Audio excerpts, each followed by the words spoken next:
जी बिस्मिल्लाहिर्रहमानिर्रहीम। अस्सलाम वालेकुम डियर स्टूडेंट। तो आज यहाँ पे हम कंप्यूटर साइंस की मज़ीद MCQ को एक्सप्लेन करते हैं। इससे पहले वीडियो में हमने 30 इंपॉर्टेंट MCQ कंप्यूटर साइंस के एक्सप्लेन किए थे। तो आज यहाँ पे हम स्टार्ट लेते हैं 31 से। तो फर्स्ट ऑफ़ ऑल हमारे पास जो MCQ है question number 31, antivirus is an example of. तो पहला पॉइंट है utility software, multimedia software, firmware और हार्डवेयर। तो एंटीवायरस इनमें से क्या है? तो फर्स्ट ऑफ़ ऑल ये बात तो क्लियर है कि एंटीवायरस हमारे पास हार्डवेयर नहीं है, तो ये वाला दुरुस्त नहीं है। दूसरा हमारे पास है फर्मवेयर। तो फर्मवेयर जो है बेसिकली हार्डवेयर और सॉफ्टवेयर का ऐसा कम्बिनेशन होता है जिसमें से सॉफ्टवेयर को हम हार्डवेयर से अलग नहीं कर सकते। जिस तरह हमारे पास आता है रिमोट जो है ये बेसिकली हार्डवेयर है, लेकिन इसके अंदर सॉफ्टवेयर बिल्ट इन होता है, यानी रिमोट से हम सॉफ्टवेयर को अलग नहीं कर सकते। तो ऐसा डिवाइस जो कि हार्डवेयर और सॉफ्टवेयर दोनों पे मुश्तमिल हो, इसको हम कहते हैं फर्मवेयर। तो एंटीवायरस हमारे पास फर्मवेयर भी नहीं है। मल्टीमीडिया सॉफ्टवेयर ऐसे सॉफ्टवेयर हमारे पास होते हैं जिसकी मदद से हम वीडियो और ऑडियो क्रिएट भी कर सकते हैं और साथ साथ इसके ज़रिए फिर हम वीडियो या ऑडियो को प्ले भी कर सकें। तो जिस तरह हमारे पास होता है मैक्स प्लेयर वगैरह, तो हमारे पास एंटीवायरस ये भी नहीं है। तो कौन सा वाला दुरुस्त है? Utility software. यूटिलिटी सॉफ्टवेयर के बारे में ये पॉइंट भी ज़रा नोट कर लें कि ये बेसिकली सॉफ्टवेयर के एक सेट होता है जिनका काम कंप्यूटर की परफॉर्मेंस को बरकरार रखना होता है, जिसमें हमारे पास एंटीवायरस भी आता है। नेक्स्ट हमारे पास क्वेश्चन है question number 32, a language translator which is use to convert program from high level language to machine language line by line is called. तो पॉइंट ज़रा नोट कर ले कि सपोज़ ये हमारे पास कंप्यूटर है, तो जब हम कंप्यूटर पे कोई भी काम करते हैं तो वो हम usually in the form of high level language करते हैं। सपोज़ यहाँ पे आपने एक प्रोग्राम लिख लिया। मैं जस्ट सपोज़ करता हूँ कि एक प्रोग्राम है 5 जमा 6 7 जमा 2 8 ज़रबे 5। तो इसको हम एज ए प्रोग्राम सपोज़ करते हैं। तो ये जो प्रोग्राम है इसको हम कहते हैं हाई लेवल लैंग्वेज में।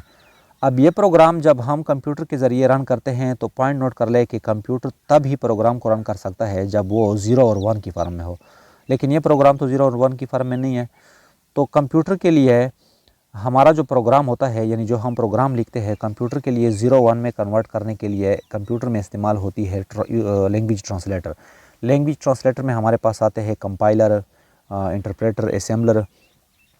तो यहाँ पे अगर हमारे पास कंपाइलर का जिक्र हो तो कंपाइलर क्या करता है? कंपाइलर पूरा का प्रोग्राम, यानी जिसमें जितने भी इंस्ट्रक्शन हैं, यहाँ पे हमारे पास टोटल 3 इंस्ट्रक्शन है, पूरा का पूरा प्रोग्राम मशीन 0-1 की फॉर्म में कन्वर्ट करता है, जिसको हम मशीन कोड भी कहते हैं या मशीन लैंग्वेज भी कहते हैं, और इसके बाद कंप्यूटर उसको रन करता है।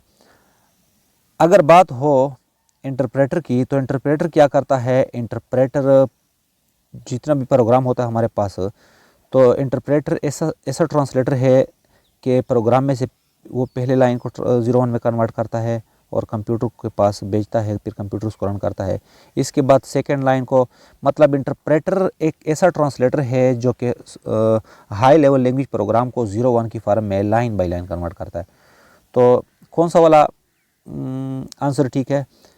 यहाँ पे हमारे पास आता है कंपाइलर। नहीं, कंपाइलर तो नहीं है, क्योंकि यहाँ पे जिक्र हुआ है लाइन बाई लाइन का।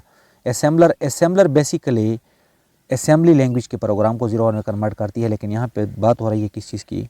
हाई लेवल लैंग्वेज की। तो कौन सा वाला दुरुस्त है? इंटरप्रेटर।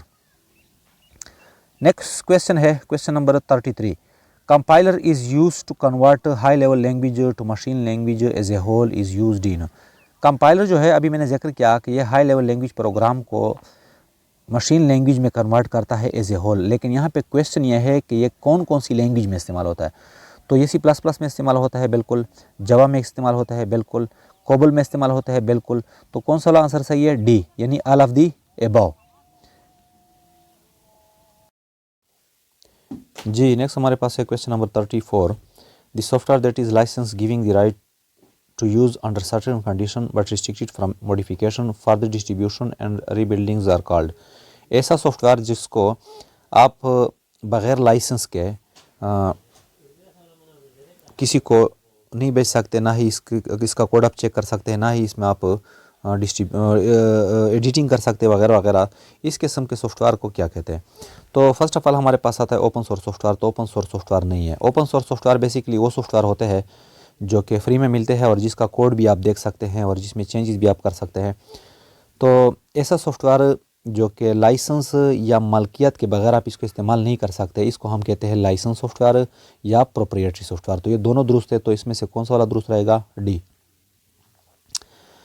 नेक्स्ट हमारे पास से अभी जिक्र हुआ क्वेश्चन नंबर 35 का, the software ware source code is also available for reading and editing is called. ऐसा सॉफ्टवेयर जिसका आप सोर्स कोड यानी जिस बंदे ने ये बनाया हो आप उसका कोड भी देख सकते हैं और इसमें बाद में आप एडिटिंग भी कर सकते हैं, रीड भी कर सकते हैं और इसमें आप एडिटिंग भी कर सकते हैं। इस किस्म के सॉफ्टवेयर को हम कहते हैं open source software. Licence software तो ये नहीं हुआ, शेयरवेयर भी नहीं हुआ और फर्मवेयर भी नहीं हुआ। नेक्स्ट हमारे पास है question number 36, which software is delivered to user without payment for trial uses with limited functionalities for a specific period of time. हमारे पास कंप्यूटर में या मोबाइल में ऐसे सॉफ्टवेयर भी मिलते हैं जो कि आपको फ्री में मिलते हैं but with limited functionalities and specific period of time. जिस तरह हमारे पास काइन मास्टर है या और भी बहुत सारे सॉफ्टवेयर होते हैं। काइन मास्टर को अगर आप प्ले स्टोर से डाउनलोड कर ले तो इनमें से चंद फीचर्स काम करेंगे, लेकिन अक्सर फीचर्स हमारे पास इसमें अलाउड नहीं होते। अगर आपको फुली वर्जन चाहिए यानी तमाम फीचर्स आपको चाहिए तो उसके लिए आपने पेमेंट करनी होगी। तो इस किस्म के सॉफ्टवेयर को हम नाम देते हैं क्या? एक हमारे पास है शेयरवेयर भी इसको कहते हैं और दूसरा इसका हमारे पास नाम है ट्रायलवेयर। तो ये दोनों दुरुस्त है। तो कौन सा वाला दुरुस्त रहेगा? डी, यानी both A and B. Next हमारे पास है क्वेश्चन नंबर 37, फार्मवेयर क्या है? फार्मवेयर अभी जो प्रीवियस एमसीक्यू गुजरा उसमें मैंने जिक्र किया था कि फार्मवेयर बेसिकली हार्डवेयर और सॉफ्टवेयर का कम्बिनेशन होता है। तो कौन सा वाला दुरुस्त है? Combination of software and hardware. ये वाला भी दुरुस्त नहीं है, ये वाला भी दुरुस्त नहीं है, ये वाला भी दुरुस्त नहीं है। नेक्स्ट हमारे पास एमसीक्यू है question number 38, track ball is an. Track ball हमारे पास क्या होता है? ट्रैक बॉल बेसिकली एक माउस होता है, लेकिन आप लोगों ने अगर देखा हो कि जो पुराने माउस हुआ करते थे उसमें एक बॉल हुआ करता था जो कि बेस में यानी नीचे की तरफ से उसमें लगा होता था, तो उसको हम कहते थे माउस। अब माउस का उल्टा एक ऐसा माउस भी है जिसमें ये जो गोला है, ये जो बाल है, ये बिल्कुल टॉप पे होता है। तो इस किस्म के डिवाइस को हम कहते हैं ट्रैक बॉल। तो ट्रैक बॉल बेसिकली क्या है? माउस क्या है? बेसिकली इनपुट डिवाइस है। तो ट्रैक बॉल भी हमारे पास क्या है? इनपुट डिवाइस है, ना तो ये आउटपुट डिवाइस है या नेटवर्क डिवाइस है, नॉन ऑफ द अबव। तो कौन सा दुरुस्त है? A. Question number 39, touch screen is used as. Touch screen basically क्या है? टच स्क्रीन बेसिकली हम दो चीज़ों के लिए यूज़ करते हैं, यानी ये दो वर्ड्स का मजमुआ है, टच और स्क्रीन। टच जो है इसके ज़रिए हम इनपुट का काम करते हैं और स्क्रीन जो है इसके ज़रिए हम वीडियो देखते हैं, पिक्चर देखते हैं, जिसको हम कहते हैं आउटपुट। तो touch screen as a whole input device भी है और साथ साथ आउटपुट भी है। तो ये इसके लिए कौन सा वाला दुरुस्त रहेगा? डी, यानी ये बोथ दोनों काम करता है। नेक्स्ट हमारे पास एमसीक्यू है question number 40, MICR stands for magnetic ink character reader. Magnetic ink character reader basically एक ऐसा डिवाइस होता है जो कि उन टेक्स्ट को रीड करता है, उस लिखाई को रीड करता है जो मैग्नेटिसी स्याही के ज़रिए लिखी गई हो। आप लोगों ने देखा होगा कि जो चेक बुक होते हैं बैंक में हम यूज़ करते हैं, तो चेक बुक पर जो लिखाई होती है वो बेसिकली मैग्नेटिक इंक के ज़रिए होती है। तो ये लिखाई चेक करने के लिए कि ये फेक है या रियल है, तो इसके लिए एक डिवाइस यूज़ होता है जिसको हम कहते हैं MICR। तो MICR क्या करता है? मैग्नेटिक इंक वाले कैरेक्टर को रीड करता है और कंप्यूटर की तरफ भेजता है। तो इसके लिए हम ये वाला ऑप्शन दुरुस्त लिखते हैं, इनपुट डिवाइस, क्योंकि ये बेसिकली कंप्यूटर को डेटा भेजता है।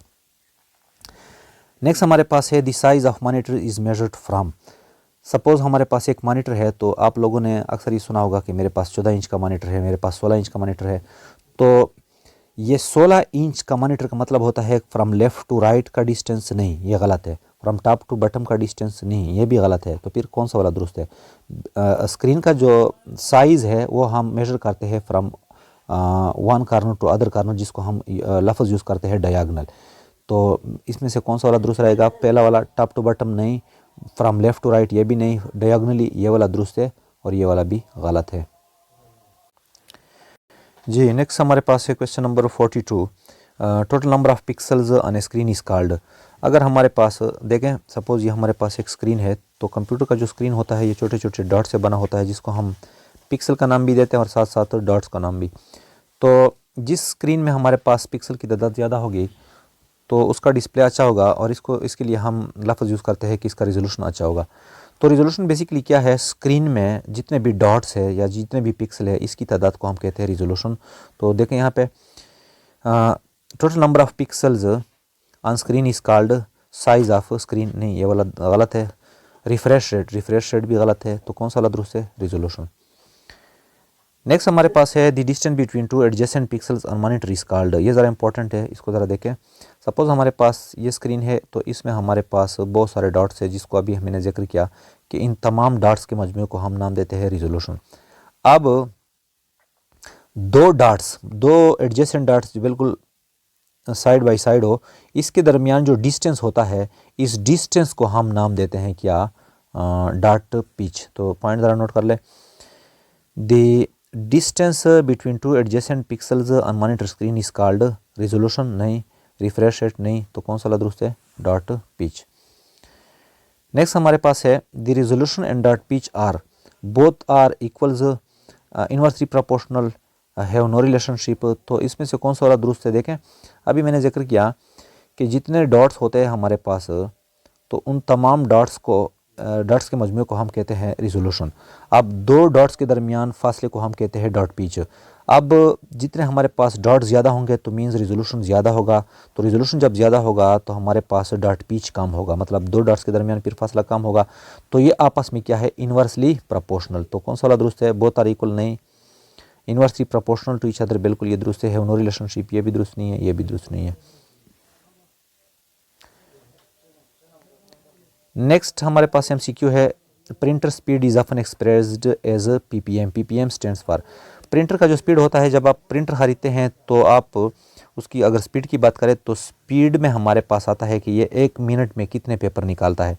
तो इसके लिए हम लफ्ज़ यूज़ करते हैं पेज पर मिनट, पेज पर मिनट। तो ये हमारे पास पेज पर मिनट दुरुस्त है। नेक्स्ट हमारे पास है question number 46, printer resolution is often expressed in.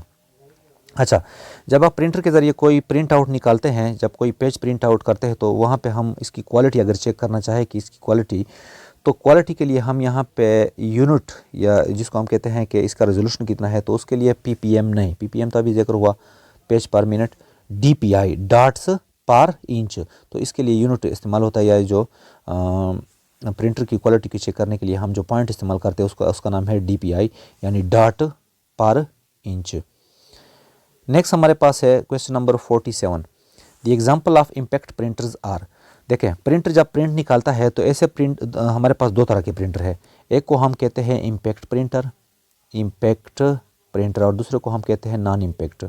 Impact printer में इस तरह होता है कि जब ये प्रिंट निकालता है तो या तो पेज को वो पेज के साथ इम्पैक्ट करता है, मतलब कोलिजन का प्रोसेस होता है, या फिर रिबन के साथ।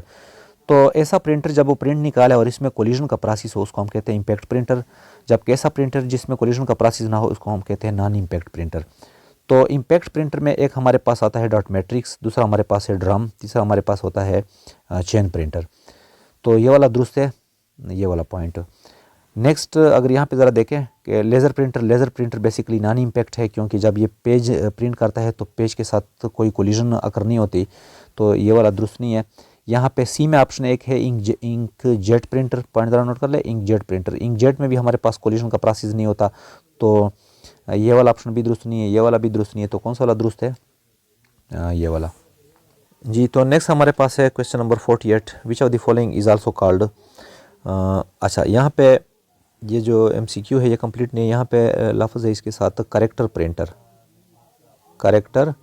प्रिंटर, यानी इनमें से कौन सा करेक्टर प्रिंटर है। करेक्टर प्रिंटर बेसिकली वो प्रिंटर होता है कि जो एक मखसूस साइकिल में सिर्फ एक करेक्टर को लिख सके, मतलब पेज पे।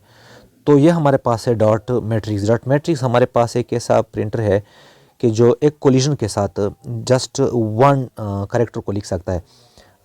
तो इसमें हमारे पास कौन सा वाला दुरुस्त है, डॉट मैट्रिक्स। लेकिन पॉइंट ज़रा नोट कर ले कि ये जो एमसीक्यू है ये इस तरह है, which of the following is also called character printer. तो ड्रम नहीं है, ड्रम बेसिकली हमारे पास लाइन प्रिंटर है। Laser printer basically page printer है। इंकजेट भी हमारे पास पेज प्रिंटर ही है तकरीबन। तो इसमें कौन सा वाला दुरुस्त है, डॉट मैट्रिक्स। क्वेश्चन नंबर 49, तो 49 हमारे पास है, which of the following is also called line printer. ऐसा कौन सा प्रिंटर है जो कि एक कोलिजन के साथ पूरा का पूरा लाइन लिख सकता है। तो डॉट मैट्रिक्स अभी जिक्र हुआ, डॉट मैट्रिक्स तो करेक्टर प्रिंटर है। इंकजेट नहीं, इंकजेट भी नहीं, तो कौन सा वाला, लेज़र जेट नहीं, ये हमारे पास है पेज प्रिंटर। तो कौन सा वाला, ड्राम प्रिंटर। ड्राम प्रिंटर हमारे पास एक ऐसा प्रिंटर है कि जो एक कोलिजन के साथ एक पूरा लाइन लिखता है। नेक्स्ट हमारे पास है question number 50, which of the following is also called page printer. Page printer कौन सा वाला है, वो हमारे पास है लेज़र प्रिंटर। लेज़र प्रिंटर क्या करता है, वो एक कोलिजन के साथ, बल्कि इसमें तो कोलिजन का प्रोसेस नहीं होता, बहरहाल ये एक साइकिल में पूरा का पूरा यूनिट टाइम में पूरा का पूरा पेज प्रिंट करता है। नेक्स्ट हमारे पास है प्लॉटर इज एन। प्लॉटर हमारे पास क्या है, इनपुट डिवाइस नहीं, तो ये क्या है, आउटपुट डिवाइस। बेसिकली हमारे पास जो बड़े बड़े बैनर होते हैं, जो बड़े बड़े पर्दे लगे होते हैं, आप लोगों ने देखे होंगे सिटी में, तो वो जो पर्दे होते हैं, ये जो बैनर होते हैं, ये हम बेसिकली प्लॉटर के ज़रिए प्रिंट करते हैं। आप यूँ कह सकते हैं कि प्लॉटर प्रिंटर का एडवांस स्टेप है। तो कौन सा दुरुस्त है, आउटपुट डिवाइस। नेक्स्ट हमारे पास है question number 52, which of the following is the process of storing the data, information and instruction. Data या इंफॉर्मेशन या इंस्ट्रक्शन को स्टोर करने का प्रोसेस क्या कहलाता है, इनपुट ऑपरेशन नहीं, प्रोसेसिंग ऑपरेशन नहीं, आउटपुट ऑपरेशन नहीं, तो कौन सा दुरुस्त है, स्टोरेज ऑपरेशन।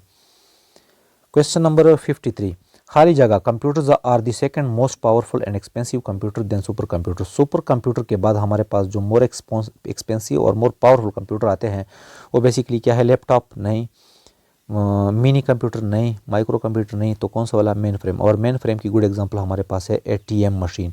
एटीएम मशीन जो है, ये बेसिकली मेन फ्रेम कंप्यूटर है, जो सुपर कंप्यूटर से दूसरे नंबर पे होता है। Question number 54, which of the following software are set of programs that operates and control the computer system. इनमें से कौन सा ऐसा सॉफ्टवेयर है या सेट ऑफ प्रोग्राम्स है, मतलब बहुत सारे सॉफ्टवेयर का मजमूआ है जो कि पूरे के पूरे कंप्यूटर को कंट्रोल करता है। तो इनमें से आता है फ्रीवेयर नहीं, शेयरवेयर नहीं, तो कौन सा वाला दुरुस्त है, सिस्टम सॉफ्टवेयर। सिस्टम सॉफ्टवेयर ऐसे सॉफ्टवेयर होते हैं जो कि पूरे के पूरे कंप्यूटर को कंट्रोल करते हैं, और एप्लीकेशन सॉफ्टवेयर भी हमारे पास नहीं है। क्वेश्चन नंबर 55, खाली जगह is not portable computer. Portable का मतलब होता है कि ऐसे कंप्यूटर जिसको आप आसानी के साथ एक जगह से दूसरी जगह अपने साथ ले जा सकते हैं। तो इनमें से हमारे पास कौन सा ऐसा है जो कि पोर्टेबल ना हो, तो इसमें हमारे पास आता है मेन फ्रेम। मेन फ्रेम ऐसा कंप्यूटर है जो कि पोर्टेबल नहीं होता। मेन फ्रेम अभी जिक्र किया एटीएम का, तो एटीएम अपने साथ आप नहीं ले जा सकते। नोटबुक कंप्यूटर हमारे पास पोर्टेबल है। पीडीए हमारे पास पोर्टेबल है, और लैपटॉप भी हमारे पास पोर्टेबल है। क्वेश्चन नंबर 56, खाली जगह is a program that controls a particular type of device that is attached to the computer. हमारे पास एक मखसूस छोटा सा सॉफ्टवेयर जो कंप्यूटर के साथ लगे हुए डिवाइसेस को कंट्रोल करने के लिए हम इस्तेमाल करते हैं, वो कहलाता है क्या, ऑपरेटिंग सिस्टम नहीं। ऑपरेटिंग सिस्टम तो पूरा का पूरा सिस्टम कंट्रोल करता है, तो कौन सा वाला है, डिवाइस ड्राइवर, जिसको हम सिंपली ड्राइवर भी बोलते हैं। जिस तरह हमारे पास प्रिंटर के लिए ड्राइवर होता है, जिस तरह हमारे पास वाईफाई के लिए ड्राइवर होता है, तो वो छोटा सा सॉफ्टवेयर जो मखसूस हार्डवेयर को कंट्रोल करता है, इसको हम कहते हैं डिवाइस ड्राइवर। और साथ साथ ये पॉइंट भी नोट कर ले कि कंप्यूटर के साथ जो चीज़ें लगे होते हैं, मतलब माउस या कीबोर्ड या हमारे पास स्पीकर वगैरह होते हैं, तो ये सब के सब हमारे पास पेरिफेरल भी कहलाते हैं। नेक्स्ट क्वेश्चन है question number 58, which of the following is not input device. इनमें से इनपुट कौन सा नहीं है, माउस हमारे पास इनपुट है, स्कैनर इनपुट है, डिजिटल कैमरा इनपुट है, तो स्पीकर क्या है, ये हमारे पास इनपुट डिवाइस नहीं है, या आउटपुट डिवाइस है, तो कौन सा वाला दुरुस्त है, डी। क्वेश्चन नंबर 59 इज खाली जगह is a term often use for fix small program that control various electronic devices. एक छोटा सा प्रोग्राम जो एक हार्डवेयर के अंदर लगा होता है, जो कि जिसके जरिए हम इलेक्ट्रॉनिक डिवाइसेस को कंट्रोल करते हैं, जिस तरह हमारे पास होता है रिमोट कंट्रोल, या जिस सिंपली हम कहते हैं रिमोट।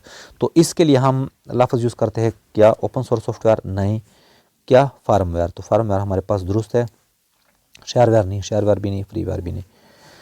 नेक्स्ट हमारे पास है question number 60, the number of pixels dots per square unit area of a monitor is called. अभी इसका जिक्र हुआ कि मॉनिटर में एक मखसूस एरिया में जितने नंबर ऑफ पिक्सल होते हैं, इसको हम कहते हैं क्या, रिजोल्यूशन। तो कौन सा वाला दुरुस्त है, साइज नहीं, रिजोल्यूशन, तो ये वाला दुरुस्त है। Question number 61, the output produced by the printer is called. Printer जो कुछ प्रोड्यूस करती है, जो निकालती है, वो अक्सर हमारे पास पेज की फॉर्म में होती है, तो उसको हम नाम दे सकते हैं क्या, हार्ड कापी। उसको हम कहते हैं हार्ड कापी। सॉफ्ट कापी नहीं होता, सॉफ्ट कापी बेसिकली ये कापी है जो अभी आप लोग स्क्रीन पे देख रहे हैं, यानी जो हम स्क्रीन पे देख सके और इसको हम टच ना कर सके, इसको हम कहते हैं सॉफ्ट कापी। जबकि हार्ड कापी हमारे पास क्या होती है, जब डॉक्यूमेंट से हम प्रिंट आउट निकालें। प्लेन आउटपुट नहीं, ये भी दुरुस्त नहीं है, रफ आउटपुट ये भी दुरुस्त नहीं है, तो कौन सा वाला दुरुस्त है, hard copy. Printers creates an image by pressing an inked ribbon against the paper. ऐसा प्रिंटर जो कि इंक रिबन को, यानी जो स्याही वाले रिबन को, कपड़े को पेपर के साथ प्रेस करता है और इस तरह वो लिखाई या पिक्चर बनाता है पेपर पे, इस किस्म के प्रिंटर को हम नाम देते हैं कौन सा वाला? लेज़र प्रिंटर नहीं, प्लाटर नहीं, लेज़र जेट प्रिंटर नहीं, तो कौन सा वाला है? Dot matrix. नेक्स्ट हमारे पास है क्वेश्चन नंबर 63। खाली जगह memory holds data and program not currently in use and provide long term storage. Point ज़रा नोट कर ले कि कंप्यूटर में सारा काम प्रोसेसर करता है। प्रोसेसर जब काम कर रहा हो तो उसके लिए जो डेटा पड़ा होता है वो रैम में होता है। रैम के बाद डेटा यहाँ पे प्रोसेसर के अंदर जाता है जिसमें एक छोटी सी मेमोरी होती है जिसको हम कहते हैं कैश। तो कैश और रैम हमारे पास ऐसी मेमोरी है कि जब इसमें डेटा पड़ा हो और यहाँ पे हम पावर सप्लाई ऑफ कर ले तो इसका डेटा ऑटोमेटिकली ख़त्म हो जाता है। तो ऐसी मेमोरी जो डेटा को लॉन्ग टर्म के लिए, यानी लंबे अरसे तक वो बग़ैर बिजली के भी स्टोर कर सके और उसमें वो डेटा पड़ा हो जिस पर अभी प्रोसेस ना हो रहा हो, तो उसको हम कहते हैं सेकेंडरी मेमोरी। तो सेकेंडरी मेमोरी में हमारे पास देखें यहाँ पे क्वेश्चन कुछ इस तरह है, खाली जगह memory hold data and program not currently in use. जो ऐसी मेमोरी जिसमें वो डेटा स्टोर नहीं होता जो जिस पर अभी अमल हो रहा हो, and provide long term storage, और लंबे अरसे तक इसमें हमारे पास डेटा स्टोर हो सके, इसको हम कहते हैं प्राइमरी मेमोरी नहीं। तो इसको हम नाम देते हैं क्या? Secondary memory. नेक्स्ट हमारे पास है question number 64। Is the smallest amount of memory a computer can hold. Computer में सबसे छोटी मेमोरी जो होती है उसको हम नाम देते हैं बीट। कंप्यूटर में अगर आप इसको एक मेमोरी कार्ड तस्वर कर ले तो मेमोरी कार्ड जो है ये छोटे छोटे सेल में या छोटे छोटे लोकेशन में डिवाइड होता है। तो इसमें से जो स्मॉलेस्ट लोकेशन है, कोई भी लोकेशन कंसीडर कर ले, ये वाला या ये वाला, इसको हम कहते हैं beat. Question number 65। Which of the following is the fastest memory. RAM, ROM, cache memory और पीरोम, इनमें से फास्टेस्ट कौन है, यानी जो सबसे तेज़ हो? तो इसमें हमारे पास आता है कैश मेमोरी। कैश मेमोरी में डेटा स्टोर होता है उस वक्त जब प्रोसेसर काम कर रहा होता है, और बेसिकली ये प्रोसेसर के या तो करीब होती है या इनसाइड दी प्रोसेसर होती है। तो पॉइंट ज़रा नोट कर ले कि कैश मेमोरी हमारे पास इन मेमोरी में सबसे तेज़ तरीन है। Question number 66। How much is 1 megabyte memory equal to. 1 megabyte, megabyte में कितनी किलोबाइट होती है? तो अमूमन हम एक हमारे पास 1024, एक हमारे पास है 1000, दूसरा हमारे पास 1024 के बीट्स और दूसरा है, तो जीबी तो नहीं है, ये हमारे पास नहीं है। यहाँ पे हमारे पास है 1024 किलो और पॉइंट लिखा है यहाँ पे साथ बीट्स, तो बीट्स नहीं, तो कौन सा वाला दुरुस्त है? ये वाला नहीं, ये वाला भी दुरुस्त नहीं है। तो 1024 किलो बाइट को हम कहते हैं 1 मेगाबाइट, तो ये वाला दुरुस्त है। Question number 67। Which material is use to make memory chips. ये जो चिप मेमोरी होती है बेसिकली किस चीज़ से बनी होती है?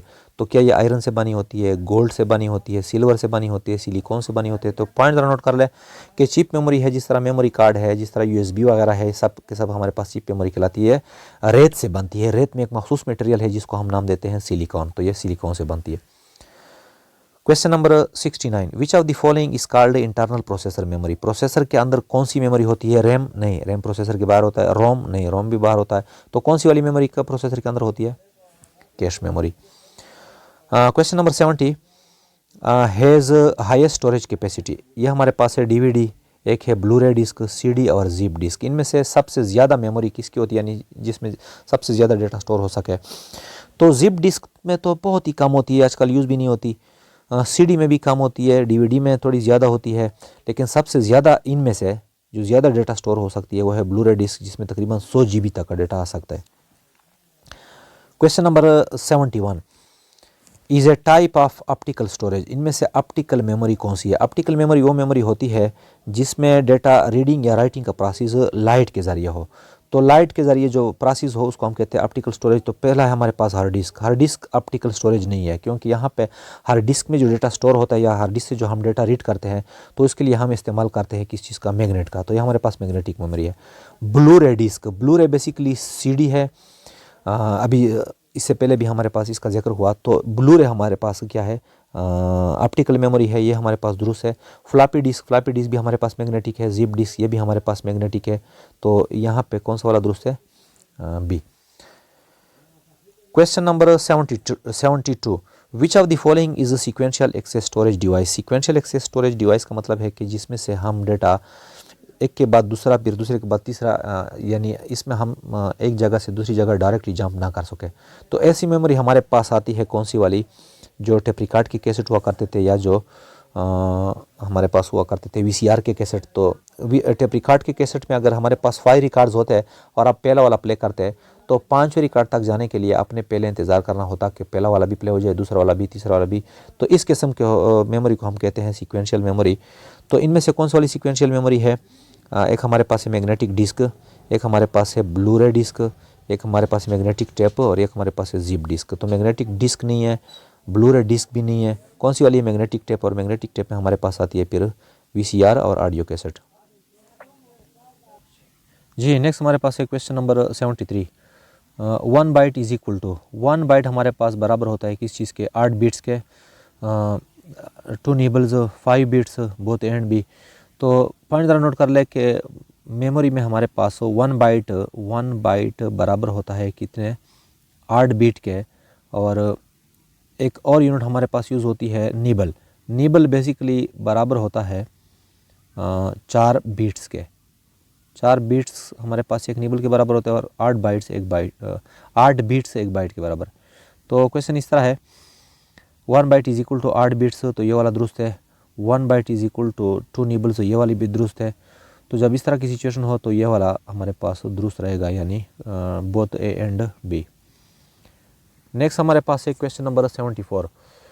1 byte is the memory which can store. ये 1 बाइट कितनी मेमोरी होती है? To store single character of keyboard, 8 character of keyboard, 1000 character of keyboard, none of the above. यानी 1 बाइट बेसिकली कितनी मेमोरी होती है? तो पॉइंट ज़रा नोट कर ले कि 1 बाइट की मेमोरी इतनी मेमोरी है कि जिसमें कीबोर्ड में जितने बटन है और जिसमें इन बटन पे जो कुछ लिखा होता है, इनमें से हर एक को हम कहते हैं करेक्टर। तो एक करेक्टर जिस तरह हमारे पास है ए, जिस तरह हमारे पास है बी, सी, या कोई भी और कंसीडर कर सकते हैं, जिस तरह फुल स्टॉप होता है, सेमी कोलन होता है, इन सब को हम कहते हैं करेक्टर। और ये करेक्टर हमारे पास स्टोर होती है 1 बाइट की मेमोरी में। तो कौन सा वाला दुरुस्त है? 1 byte is the memory which can store कितना? 1 करेक्टर ऑफ कीबोर्ड। नेक्स्ट हमारे पास है 1 gigabyte of memory is equal to, 1 gigabyte हमारे पास 1024 MB के भी बराबर होती है, 1000 MB नहीं। अक्सर हम इसमें कंफ्यूज होते हैं कि 1000 MB बेसिकली 1 GB के बराबर होती है, लेकिन इस तरह नहीं है। बेसिकली ये है 1024 MB 1 GB के बराबर होती है। और दूसरा, अगर हम 2 को 30 मरतबा आपस में मल्टीप्लाई कर ले, इस तरह 2 ज़रबे 2 ज़रबे 2 ज़रबे 2 एंड सो ऑन, तो इससे जो आंसर आता है वो भी 1 गीगाबाइट के बराबर होता है। तो इसके लिए हम ये दोनों यूज़ कर सकते हैं, 1024 MB और 2 की ताकत 30 बाइट। तो कौन सा वाला दुरुस्त है? डी, यानी both A and C. Question number 76। 1 petabytes memory is equal to, 1 petabyte basically हमारे पास बराबर होती है कितने के? 1000 GB नहीं, 1024 GB के बराबर होती है। अभी मैंने जिक्र किया ना कि कंप्यूटर में बेसिकली 1000 की जगह किलो के लिए हम यूजुअली 1000 के लिए हम यूजुअली किलो का लफ्ज़ इस्तेमाल करते हैं, लेकिन कंप्यूटर में सिचुएशन कुछ इस तरह है कि यहाँ पे किलो बराबर होता है 1024 के। तो जितने भी हमारे पास मेमोरी यूनिट होंगे उसमें अगर 1024 मतलब हो तो उसका मतलब होगा 1000 के, यानी यहाँ पे 1000 GB टेराबाइट या 1000 टेराबाइट ये भी नहीं है। तो कौन सा वाला दुरुस्त है? 2 की ताकत 50, यानी 2 का अगर हम 50 मरतबा आपस में ज़रब कर ले तो इससे हमारे पास आंसर आता है पेटाबाइट। और अगर TB की बात कर ले तो 1024 TB ये भी हमारे पास 1 पेटाबाइट के बराबर है। Question number 77। Which of the following is non volatile memory. Non volatile memory ऐसी मेमोरी होती है कि जैसे ही पावर सप्लाई ऑफ हो जाए, मतलब बिजली चली जाए, तो उस मेमोरी में डाटा नहीं रहता। तो इनमें से कौन सी ऐसी है जिसमें से वो हो नॉन वोलेटाइल हो? यानी रजिस्टर हमारे पास वोलेटाइल है। रजिस्टर प्रोसेसर के अंदर मेमोरी होती है, तो जब बिजली जाती है तो इसका डाटा ऑटोमेटिकली लॉस हो जाता है।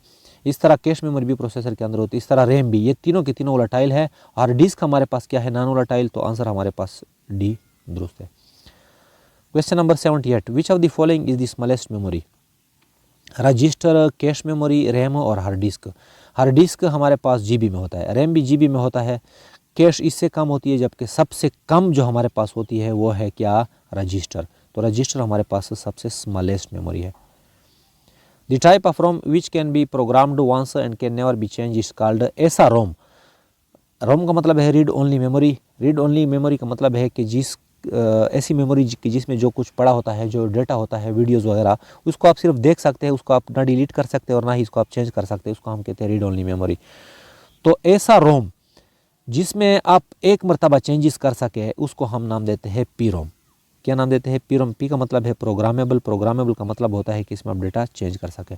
The type of ROM which can be programmed once and can never be change is called P ROM. Question number 80 है, which of the following are examples of magnetic memory? इनमें से magnetic memory कौन सी वाली है? Floppy disk. Floppy disk हमारे पास पुराने ज़माने में इस्तेमाल होती थी, जो कि काम करती थी मैग्नेटिक टेक्निक पे, यानी इसमें मैग्नेट इस्तेमाल होता था मेमोरी को रीड राइट के लिए। इस तरह मैग्नेटिक टेप, जिस तरह टेप रिकॉर्ड की कैसेट होती है, वीसीआर की कैसेट, इसमें भी रीड राइट के लिए हम मैग्नेटिस का इस्तेमाल करते हैं। इस तरह हार्ड डिस्क में भी हम मैग्नेटिस का इस्तेमाल करते हैं। आजकल एक नया हार्ड डिस्क है जिसको हम कहते हैं एसएसडी। एसएसडी ये नहीं है, एसएसडी बेसिकली चिप मेमोरी है। तो इन तीनों को हम कह सकते हैं कौन सी वाली मेमोरी, मैग्नेटिक मेमोरी। तो इसमें कौन सा वाला दुरुस्त रहेगा, डी, यानी ऑल ऑफ दी अबव। तो डियर स्टूडेंट, यहाँ तक हमारे पास हो गया 80 MCQ। तो मिलते हैं फिर नेक्स्ट वीडियो में। आज के लिए बस इतना ही। अल्लाह हाफिज़।